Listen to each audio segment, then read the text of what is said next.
So let's go for the session 2. And the title of this session is The Law of Territorial Delimitation. So the session 1, we have seen a lot of details, a lot of examples of legal borders in the past, in the ancient times, in the medieval ages. We have discovered that the existence of borders, we have also noticed the existence of multiple different types of borders, customs borders, precise linear borders, religious borders, etc. This session 2 is about the law of territorial delimitation in the modern sense. It is the law of territorial delimitation based on international public law.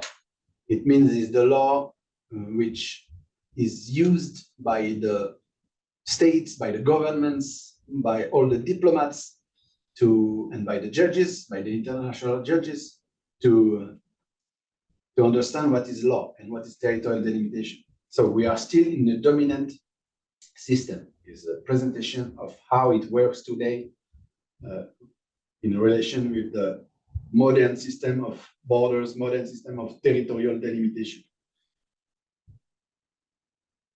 What are the main ideas for these sessions? We will discover the interdependence of the concepts of the state, the sovereignty, the territory, and the borders. We will discover also the different techniques which are being used by the states to delimitate their territories and their borders. We will discover that land borders have been delimited more by empiricism. No rules have been edicted to tell, to order this or this type of delimitation for the land borders. You will discover also there are several techniques for river borders, for the delimitation of rivers, of borders inside the rivers. We will discover the phenomenon of maritime borders and complexification of the ocean, like we spoke this morning about the territorialization of the ocean with different areas, different maritime spaces, and one is dedicated to the control, notably for the customs, is the contiguous zone. I don't know if you have heard about this specific legal space in the maritime, by the maritime dimension. We will see that. We will see that in a few minutes. We will also discover that air borders or aerial borders, vertical, are not fixed. They are not determined yet. We don't have borders between the national air and the international air. It doesn't exist. We have a lot of debates between states. Some states want a border, but some other states, they don't want a border. We will discover the process, the definition of border, the delimitation of border, the demarcation of border, the maintenance of and monitoring of borders, and also the new process of digitization of coordinates of a border. That's a new dimension, because the common dimension were the delimitation and demarcation. Delimitation was the description of the borders on the text with coordinates, and demarcation is the border in the land, in the ground, if you want. But we observe a new process, a new phase of the process is the digitization of coordinates. We will see that. We will see that with an example later. And despite the importance and the domination of the modern system, we still have many exceptions and singularities. That's the purpose of the session tomorrow morning with Nick Megoran. You will discover a lot of exceptions to the principle of the territorial lines. You will see also numerous examples of singularities where the territorial lines is not the most important thing in the ground. You will discover the condominium. Condominium is a legal construction where two states have the full sovereignty on a specific land, etc. That's very important to balance the modern model of borders and the singularities, to have a clear understanding of what is borders and what are not the borders. So there was the main idea for the session 2. Let's start with this picture. Someone on the room could tell me what what is this picture about, please? We have a picture. We could see fortifications. Where are from these fortifications? Someone has an idea? China Wall. Great Wall of China. Excuse me, could you repeat the first one? China Wall? No, Yeah. China. Yeah. China, the wall of China. Okay, yes. It's true. It's the Muraille de Chine or walls of China. It was a complex construction with multiple walls, not only one wall, but multiple walls coordinates all together in a network of fortifications with the purpose of the protection of China against the Mongolian armies. So for the legal doctrine, and I use Dennis Allen. Dennis Allen is one of the specialists of borders and of law of border and of international public law. And he thinks a border, or he links border with the concept of a limit. He wrote, the border is only a determined genus belonging to a much broader species, that of a limit. And this limit, which has become a border, appears as an operative and fundamental concept of public international law.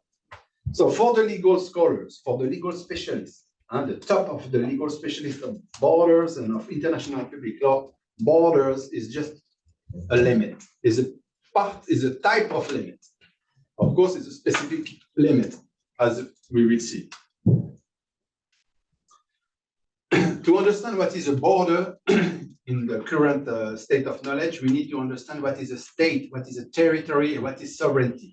So always in the modern sense, always in the sense of international public law. I will share with you some key phrases I found in the doctrine. So for the author Sabine, the state is therefore primarily a power. It possesses legal dominion over the population of a definite territory, and its legality is original rather than derived from another power which might dominate. With this first quotation, we notice that the state is the main legal construction. If the state was an animal, the state was the king of the jungle. And the state is still the king of the jungle of the law of international public law. That's how you need to think. It's the primary power. So, and we have discovered that in this session of this morning. That was a long process, of course, because it was the domination of state system is directly linked with the domination of the international public law system. Okay, they are all father and son at the same time. They are all reinforces each other altogether. But a state is nothing except a territorial construction. A state can't exist without a territorial base. That's the purpose of the second quotation. The state is a sedentary corporation with a territorial base. Without a base, as Oppenheim stated, a state without a territory is not possible. You need to have a territory to have a state. What is the state? What is a state in the international public law and in theory of law? All the public international law people are using the definition of the German jurist George Jelinek, who proposed a representation of a state with three elements. You need a people, you need a territory, and you need a supreme power. That's the legal representation dominant today of what is a state. So you need a people, a population. So this definition of George Jelinek is the dominant way, is the dominant manner to think about the state today. So it's three elements: a population, a people, a territory, and a supreme power. Supreme power, it could be also a government or the sovereignty, okay? This definition of a state is very important to understand the nature of the borders. A little bit later, after George Jelinek, the states in the specific convention of the rights and duty signed in Montevideo in 1933, they have developed this definition, this legal definition of a state. Article 1 is written, the state is a person of international law should possess the following qualification: a permanent population, or permanent, a defined territory, a government, and the capacity to enter into relation with the other states. So if you find a legal entity with these characteristics in this world today, a permanent population, a defined territory, a government, and a capacity to enter into relation with the other states, you have in front of you, you speak to a state. And I highlighted the letter B, a defined territory. Defined territory doesn't mean the state should be perfectly bordered, but at least it should be grosso modo identified. Okay, it's a big difference. The jurisprudence is very important in the law of borders. It's one key source of law for the law of borders. And I share with you this quotation for the decision, the tribunal, arbitral mixed tribunal, Polish-German, very important decision where the jurisprudence said a state only exists on the condition of possessing a territory, a community of humans living on this territory, a public power exercising itself on this community and this territory.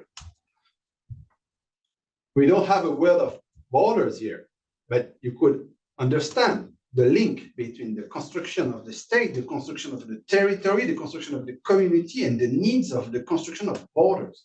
So it's very important to have that in mind, to understand that a border can only be understood if you have the concept of the state, territory, and sovereignty in the mind.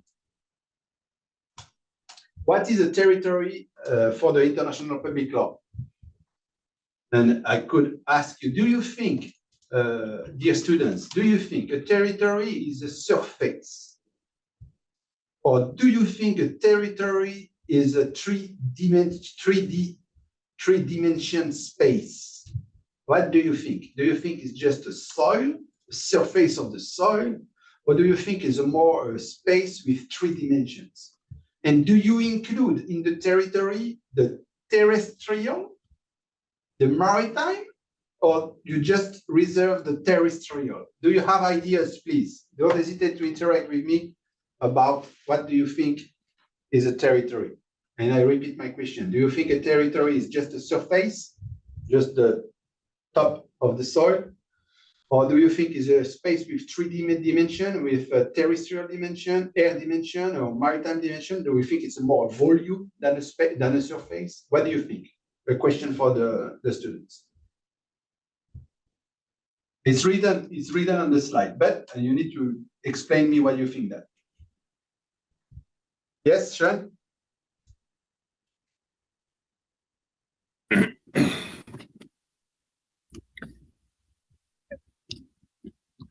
I don't know if I have a specific answer, like I see it's written there, but I was always kind of the opinion that it was 3-dimensional, provided that, like, I'm going to go back to original treaties signed in Canada with Indigenous peoples. Like, I think it kind of almost depends sometimes on the treaty, if that makes sense. Yeah. And what I'm thinking of is, you know, specifically like mineral rights and stuff like this. Okay, I understand. Alors, this definition of a territory you see on this slide is the main one, which is valuable and valid at the international public law level, okay? And with the theory of modern state. Again, is the dominant version. It's not yet the version, the perspective of First Nation or indigenous peoples. They could have their own perspective and own legal regimes about how they think and how they build their own legal regime of their territories, okay? This definition of territory is the main common between the states, if you want. They all accept this definition of the states. That's if you want, the dominant definition of the modern territory is what is on this slide. the state, of course, is not a surface. Sorry, the territory of a state is not a surface, it's a volume. That's important to understand. It's a three-dimension space. It includes the soil and the underground and until the end, until the center of the planet Earth. You know what I mean? That's how the legal scholars are representing a territory. It's a piece of the Earth system from the air until the center of the Earth. It's like a volume, okay?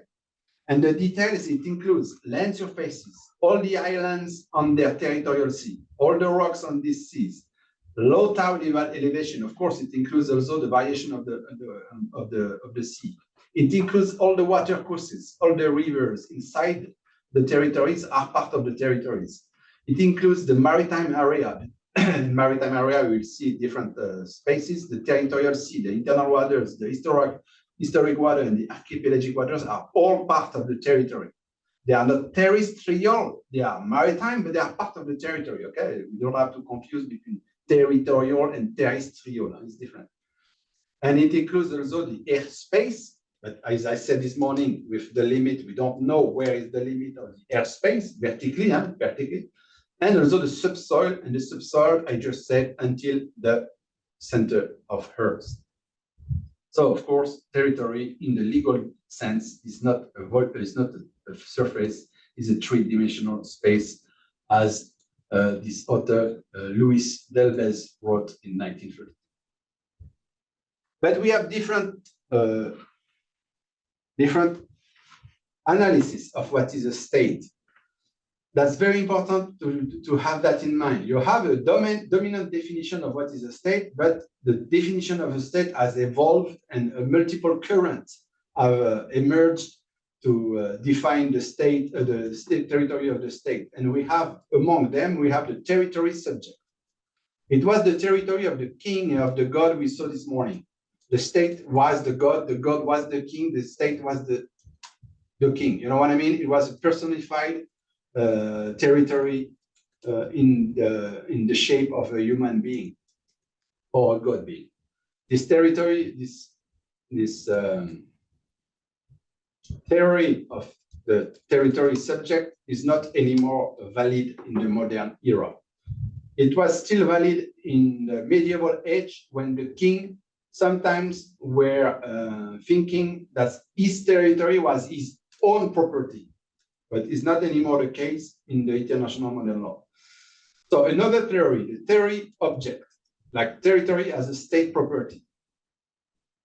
It's not the dominant one, but it could exist sometimes when the states could sell a portion of their territory. The concept of territory limit. The territory is just a space when limited by a border, limited space if you want. Of course, it implies a logic of borders here, because if the territory is delimitated, it's delimitated by a border. But it's just for the expert in law, they will discover that the territory is not a limit, it's also a title of sovereignty, okay? So we don't go further in this, it's just a discussion for the experts. We have another conception of the territory, is the territory jurisdictions. And that's the main one. That's the dominant, actually, for the last 60 years, that's the dominant theory of territory in the world today. They see a territory just as a jurisdiction. As jurisdictions means that the territory is just a sphere of legal validity of the state, okay? That's the dominant one. I know maybe it's complicated to understand, but you need to understand like the territory as a sphere of power. And don't forget, this morning we have seen that the population is also a sphere of power. But in this case, that's the dominant version. The territory is just the sphere of legal validity of the power of the state. And we have 193 states, so we have 193 territory as thought as a jurisdiction.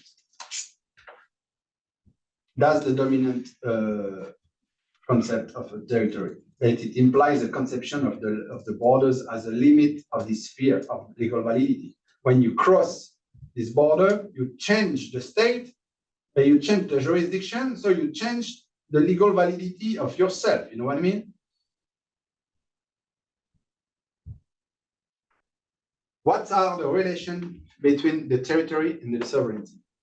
And it's written by Delbez again. Within the limits of its territory, the state enjoys discretionary jurisdiction, knowing neither limitation rationale personae nor limitation rationale materiae. So the state has the exclusive power to do what it wants in its own territory. That's the concept of sovereignty, territorial sovereignty. The jurisdiction of the state is limited only from the spatial point of view, ratione loci. Ratione loci, it means the power is limited to its territory delimited by borders. The power of a state is not able to go across the borders. But some experts on the jurisdictions, like the concept of jurisdiction, they have noticed that the example of the United States have the power to regulate objects abroad. That's the extraterritoriality power of the United States. And also the same with the European Union. You have also the power, the jurisdictional power of the European Union, which have effects abroad. I mean, beyond the territories of the member states. That is not the topic of this session. As I shared with you this morning, between the territoriality and the personality of law, it's very important to understand that the borders, the international borders, are not limiting the power of the state. They are limiting only the exclusive power of the state. They are limiting only the exclusive power which is territorial. Because in the theory of law, you have the normative power based on personal jurisdictions. And this personal jurisdiction of every state, so 193 states, they have the personal power, the personal jurisdiction power, which give them the power to control the life of their citizens everywhere in the world. It's not limited by the borders. That's a very important point to understand, that the international borders of the states are just limiting the territorial power of the states, with few exceptions, but not the personal power of the states. Everywhere.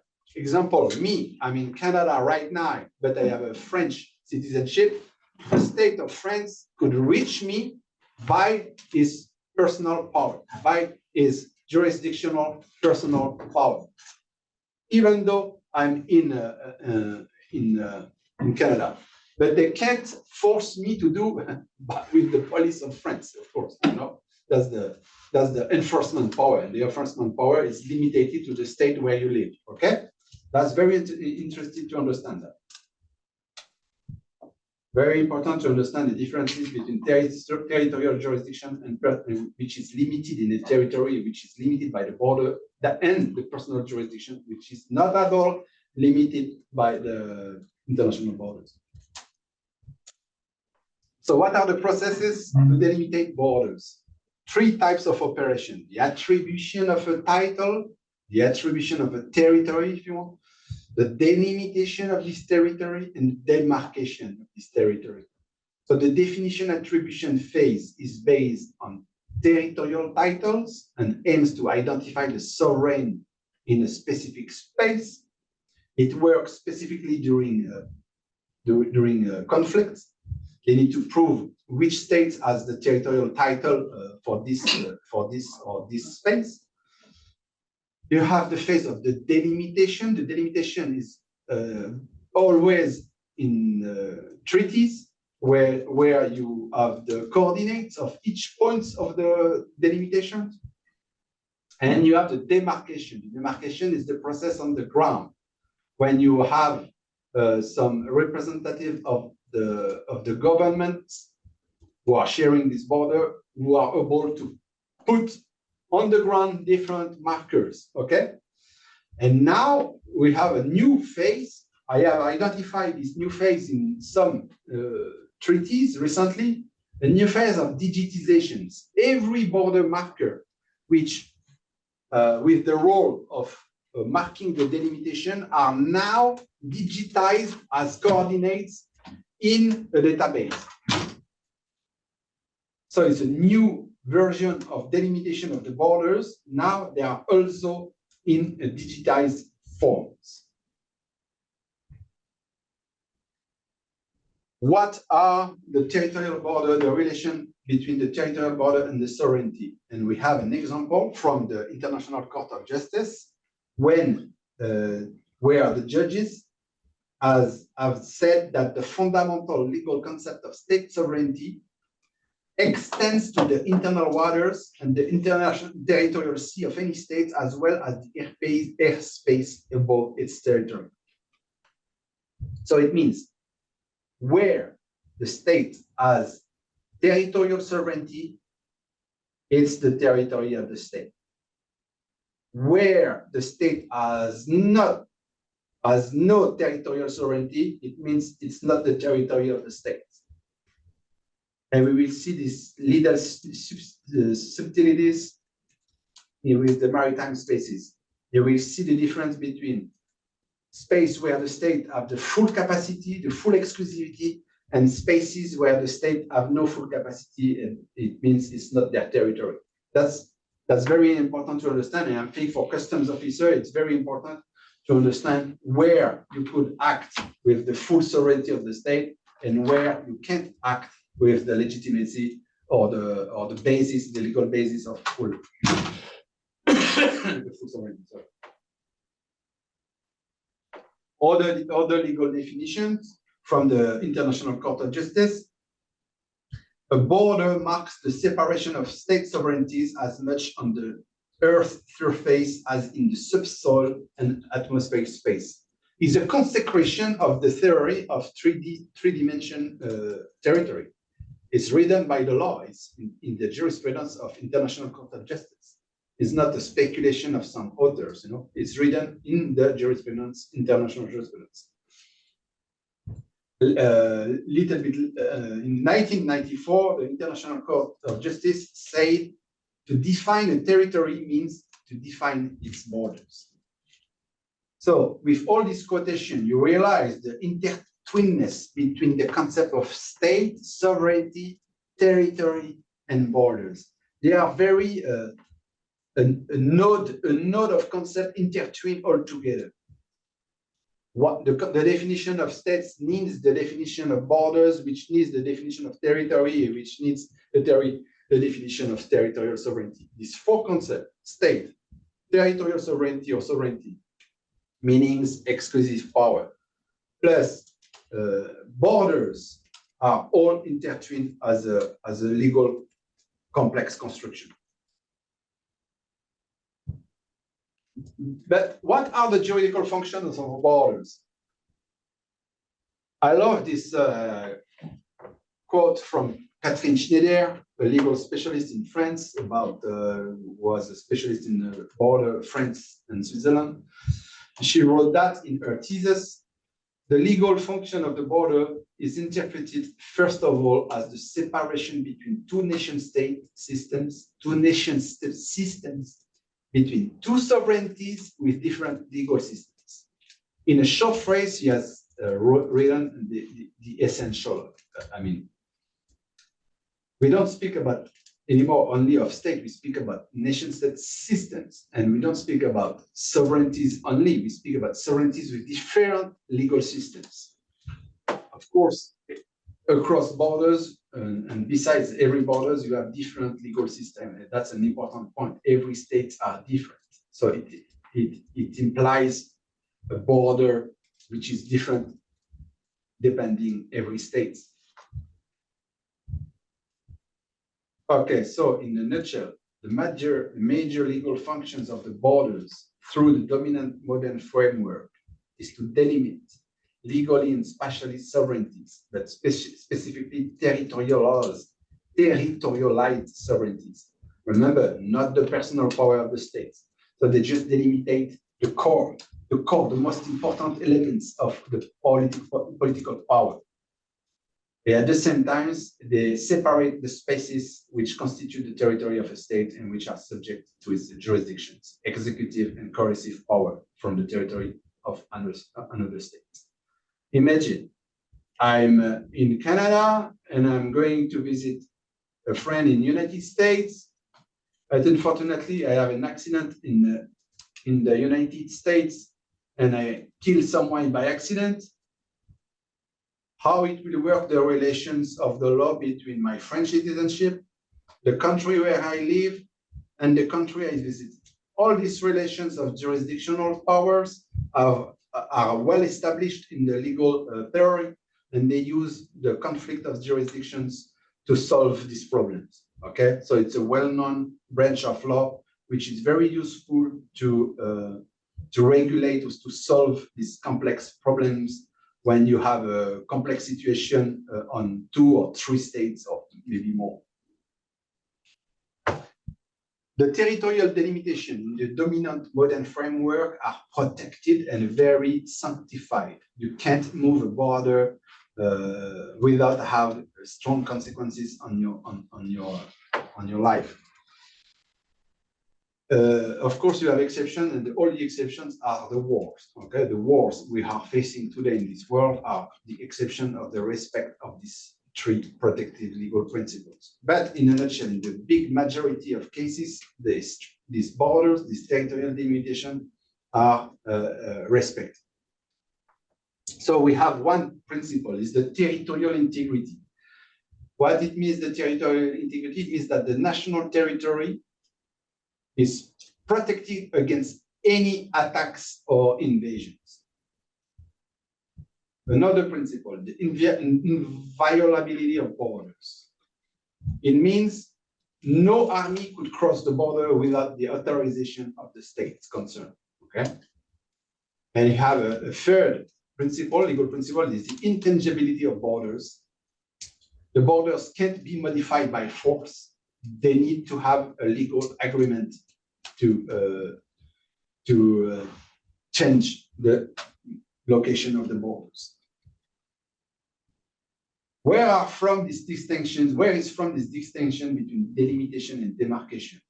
It's from a guy, it was a military guy, English guy, like 100 years ago. He distinguished formally, if you want, the concept of delimitation and the concept of demarcation.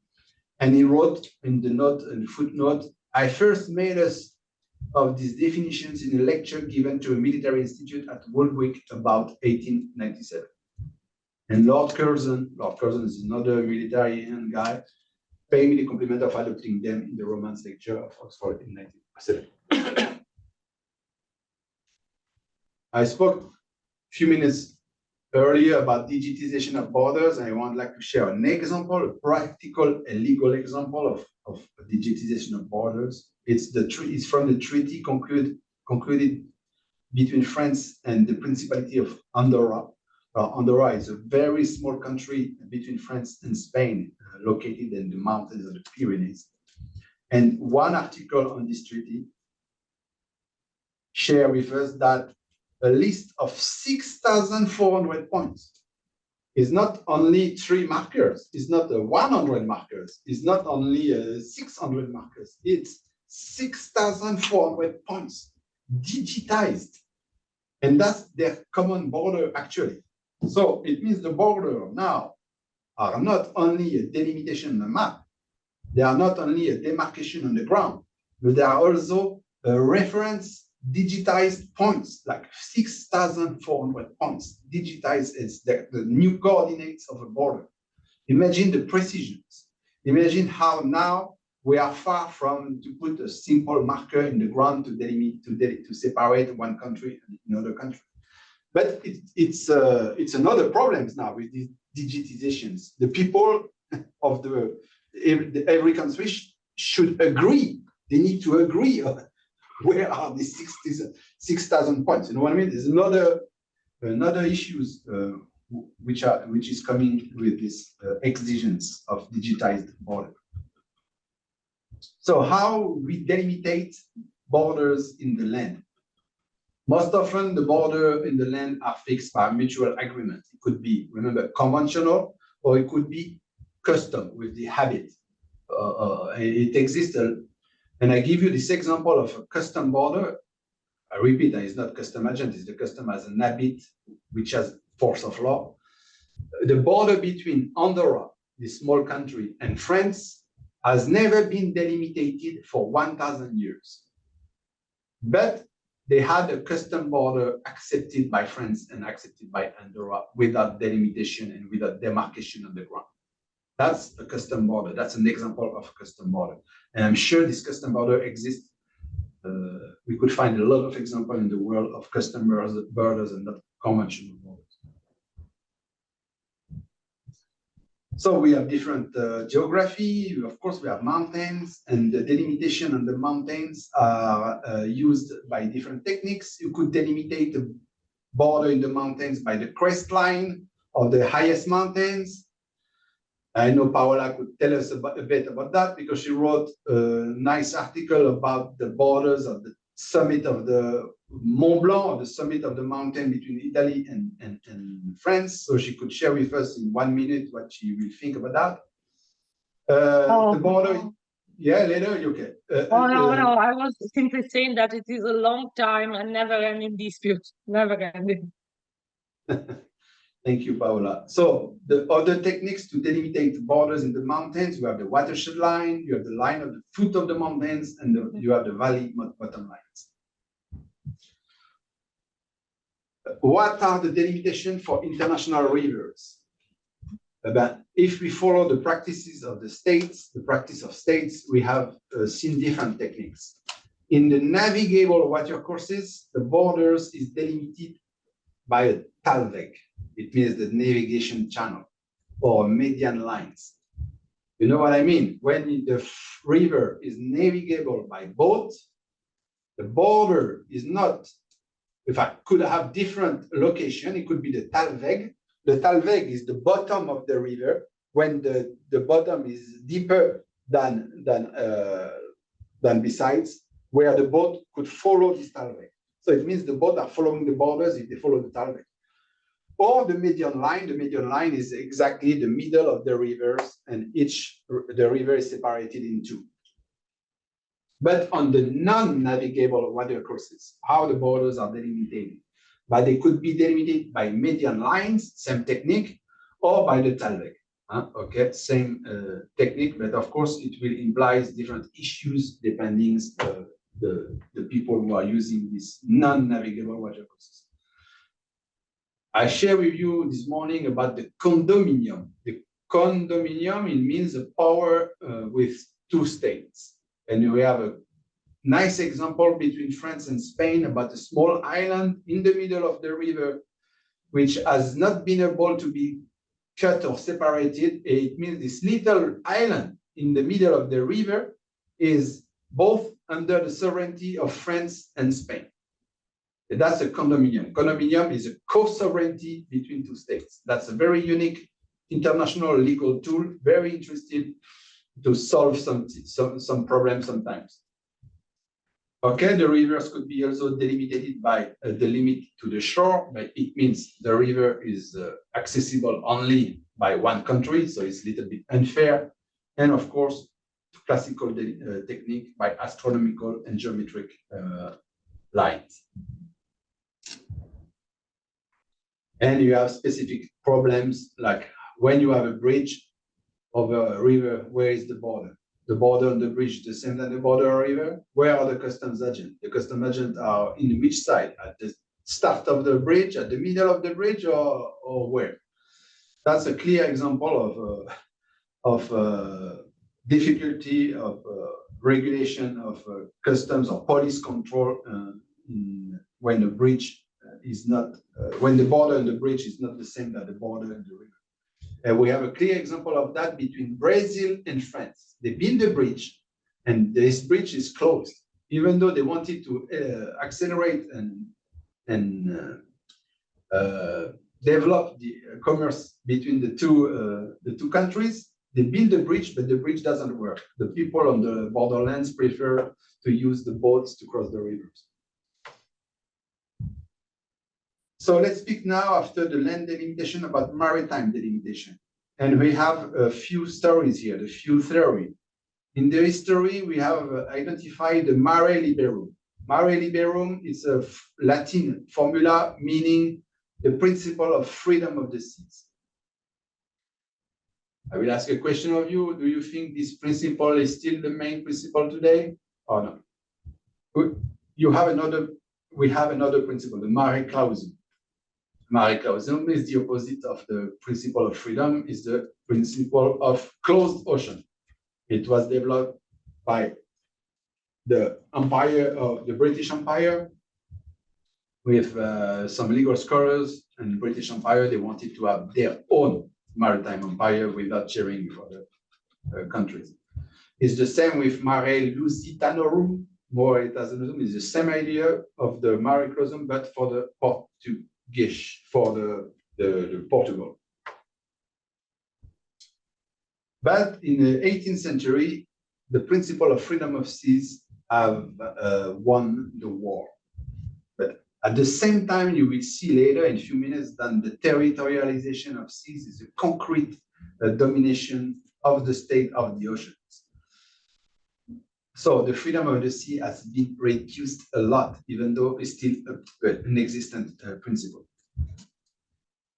What are the challenges of the maritime spaces?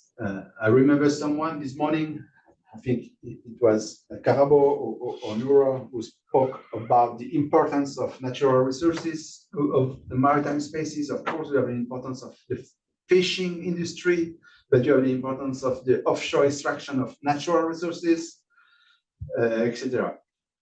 But in between 1958 and 1982, the legal development of the maritime spaces have been completely transformed the legal regime of seas. They have created that.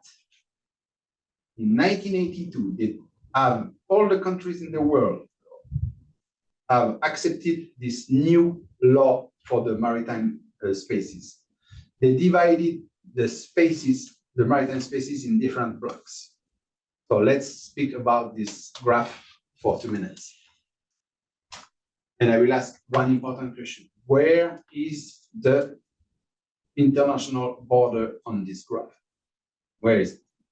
You see the limits, you see a lot of limits, you see a lot of blocks, but where is the real international border in this graph? So let's start from the left. You have the territorial sea baseline here. And you have the first 12 nautical miles here. We have the territorial sea here. All these parts are under the full sovereignty of the state. So the territory plus the territorial sea are part of the full territory of the state, okay? After that, after the 12 miles, you have another area. The name of this area is contiguous zone. From 12 nautical miles to 24 nautical miles, you have what the name is contiguous zones. And this zone is specifically related to control of migrations, control of customs, controls of what's going on the boat when the boats are in this area. Remember the question I asked you, huh? Where is the international border on the maritime space? After that, after the 12 nautical miles, after the border of the territorial sea, you have the huge legal regime of the exclusive economic zone. What it means, exclusive economic zone, as the name is clear enough, it means the states have the strict power of the control of the natural resources on this maritime area called exclusive economic zone. But they don't have the full sovereignty, if you want, but they have the sovereign rights. Have you seen this little nuance? This little nuance in terminology between full sovereignty and sovereign rights doesn't mean the same. Sovereign rights are limited, are just a list of economical power. They are not representing a full power of the state, but it's a lot. This list of economical power is a lot on this exclusive economic zone. So underneath this exclusive economic zone, you have the continental shelf. Of course, the continental shelf, as you could guess, is a legal category to control the soil under the sea, where the petrols, where the gas, where other natural resources could be located. But this continental shelf, or the limit of the continental shelf is the same than an exclusive economic zone, meaning 200 nautical miles from the territorial sea baseline. Okay, or the continental shelf could be beyond these 200 miles when you have some conditions like the existence of this continental shelf or the deepest of this continental shelf. It's written here too.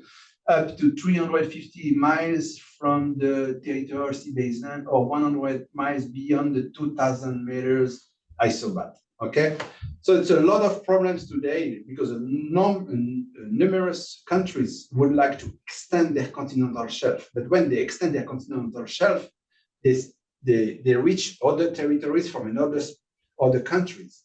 So it creates a lot of tensions all around the world just because the states have accepted this to extend their powers on their continental shelf. After the 200 nautical miles, so at the end of the exclusive economic zone, you have the high sea. And the high sea concerns the water column, so all the water, and the surface of the soil and the subsoil after the continental shelf. Okay, you know what I mean? And the high sea is still governed by the freedom of navigation. So look how it's complicated. The territorial, the maritime spaces of the states. It's super complicated with numerous of new legal categories, with numerous legal rights, etc., etc. And that's a huge part of the work of the International Court of Justice. That's a huge part of the work of the Tribunal of the Sea. They are all managing the tension between the states because every state could have the rights to use this space for their economy. So the question was, where is the international border on this graph? Someone has an idea or not?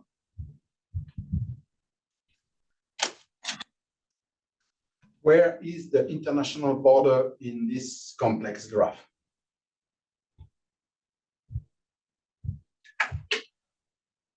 I hope you're not lost. Remember, to determine where is the international border, you need to determine where is the national territory of the state.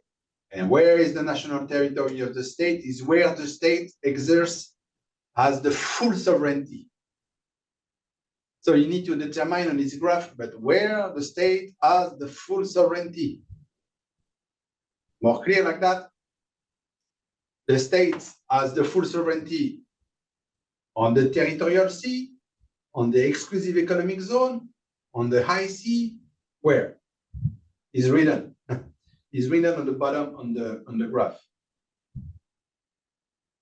So if we follow what is written on the graph, the sovereign territory where the state has full exclusive power is limited by the border of the territorial sea.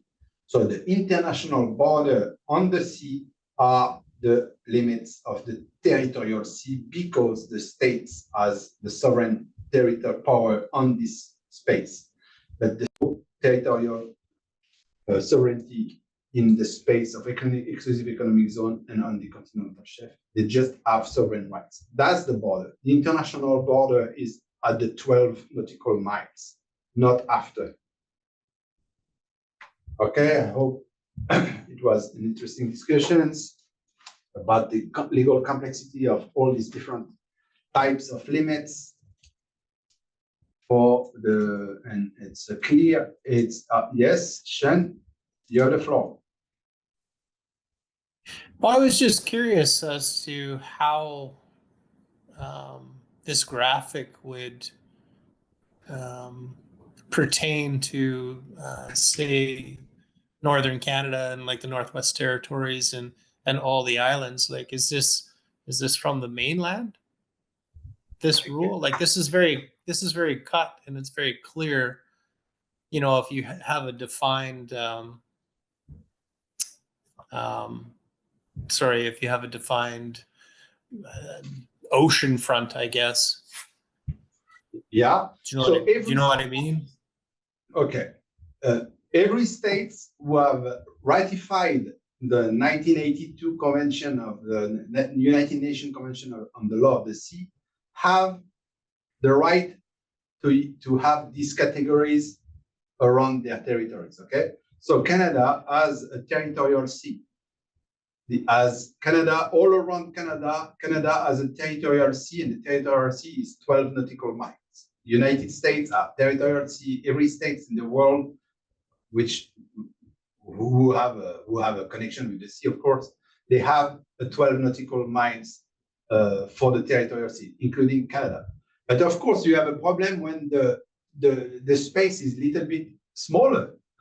When you have a neighbor, when you have a neighbor who is very close to you and you don't have the capacity to have a 12 nautical miles because the neighbor is just at 4 nautical miles, you need to share this space in two.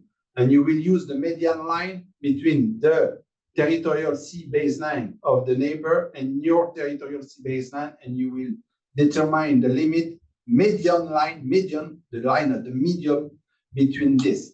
But normally, if you don't have a neighbors closer, you have the right to have a full sovereignty until the line of 12 nautical miles, and the states could do what they want in this space because they have the full capacity, they have the full sovereignty here.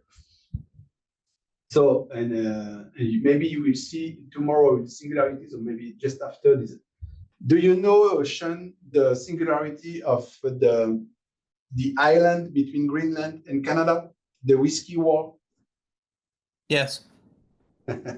And this problem of the Whiskey War, I don't know if the other students know that. It's a nice story between Denmark, which is the sovereign power over Greenland, and Canada. It's a very small island located exactly at the middle on the median line. So you have Greenland, which is Denmark, and you have Canada in the left side and Denmark at the right side.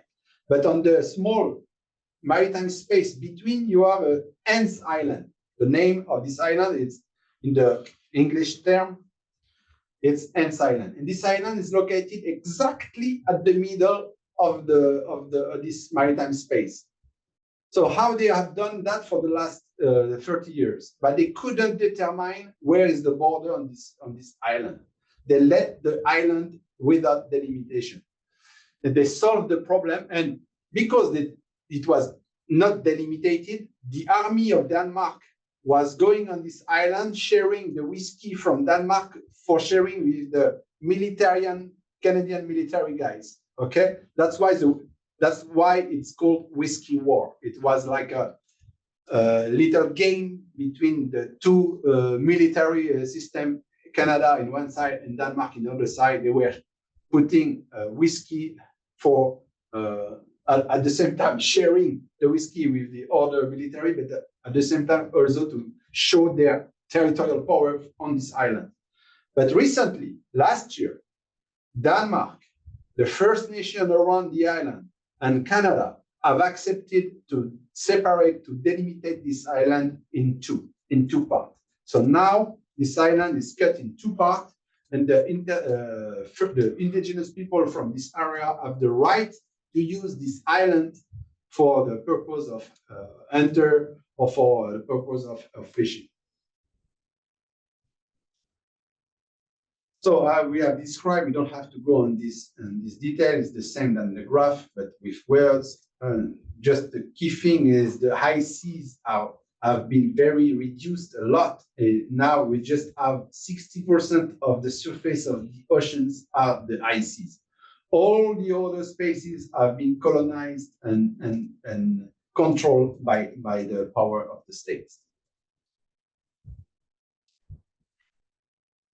As we have just spoke with the question and the remarks from Sean, how could we delimit the bordering maritime areas between states? So according to the United Nations Convention on the Law of the Sea, the territorial seas are delimited with two principles: the application of the rule of equidistance. You remember this example is the median line. Equidistance means median line between the two territories, except if it exists some historical titles and special circumstances. Okay, for the economic exclusive zone and the continental shelf, you don't have a mandatory delimitation method. The states must negotiate with a view to reaching an equitable solution. Okay, so imagine the conflicts which could be created by this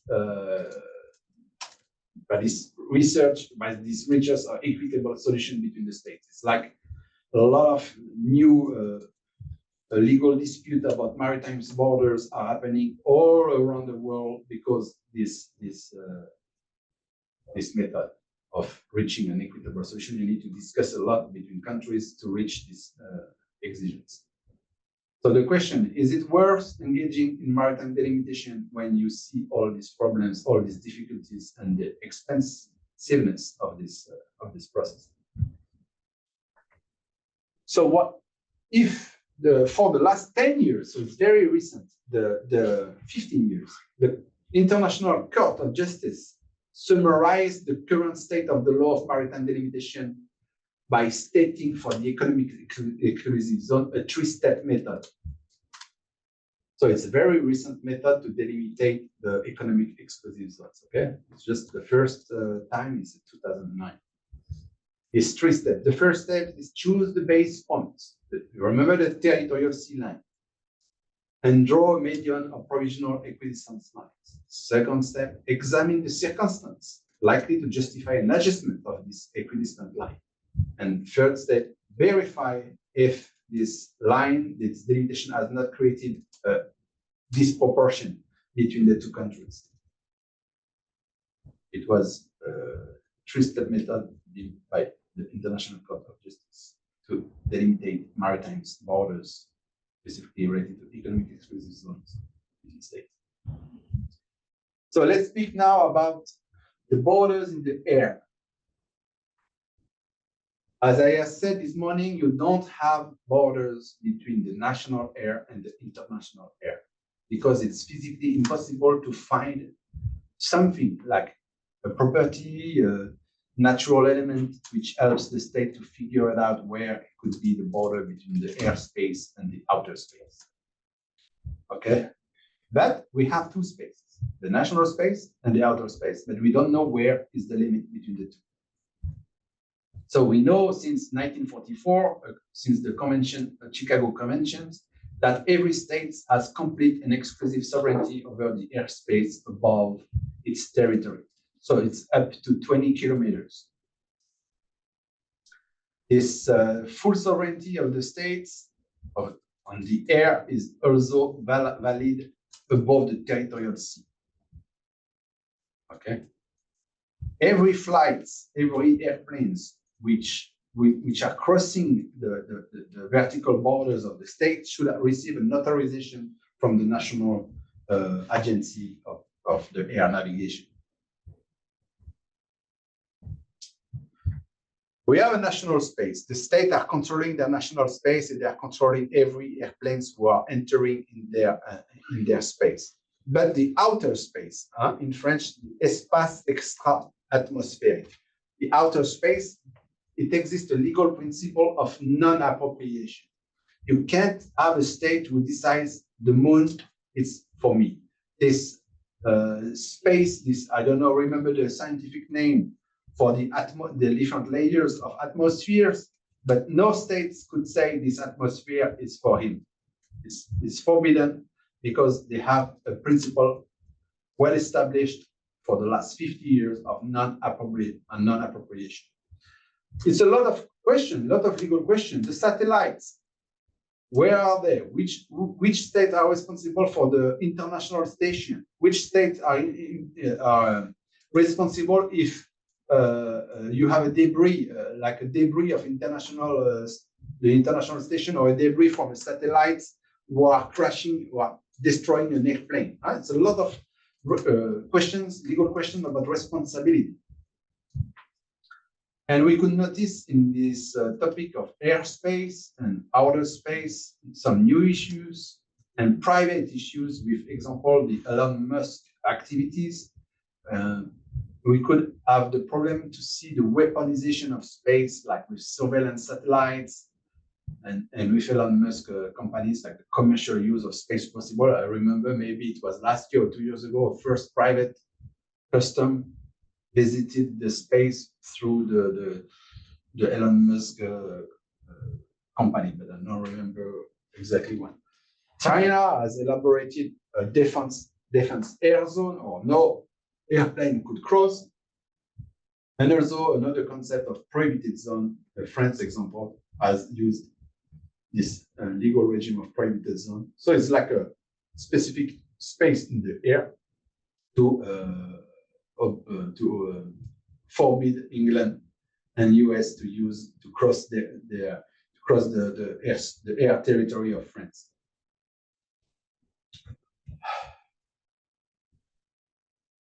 So let's finish these sections about why the states have not the capacity to identify the international border between the national air and the outer space.